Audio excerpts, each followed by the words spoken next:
Sometimes, the biggest problems aren't the ones everyone is screaming about. They're the ones quietly eating away at your foundation, the cracks you barely notice until something gives way.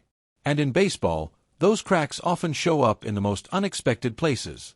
You think your biggest weapon is set for the long haul, until it suddenly isn't. But first, if you like to stay up to date on all things New York Yankees, make sure to hit that like button, subscribe, and turn on notifications. You trust a position to be stable, only to watch it turn into a revolving door. The truth. Winning teams don't just rely on their stars, they survive on the strength of their backup plans. And right now, one team in the Bronx is scrambling to make sure their plan B doesn't collapse before September.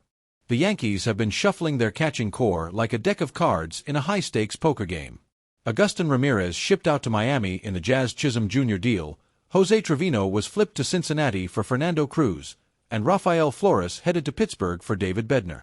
Each trade made sense on paper, the kind of chess moves a front office brags about in winter meetings, but little by little, the safety net behind the plate was thinning. What once looked like depth began to feel more like a gap, and gaps in a 162-game season have a way of becoming sinkholes. Austin Wells was supposed to be the long-term answer, the kind of young catcher you could build an era around. After finishing third in AL Rookie of the Year voting last season, expectations in 2025 were sky-high. Instead, the sophomore slump hit him like a pitcher who read the scouting report twice. A .208 average, a .679 OPS, and a growing vulnerability to breaking and off-speed pitches turned last year's bright bat into this year's question mark.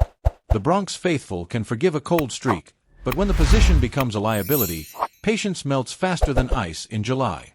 Enter Ben Rice, the guy who can put the ball in play and deliver when the scoreboard demands it. His bat brings hope, but his glove? Not quite on Wells' level. Suddenly, the Yankees found themselves in a balancing act, deciding between run prevention and run production. It's the baseball version of choosing between pizza and salad. You want the best of both worlds, but there's always a trade-off.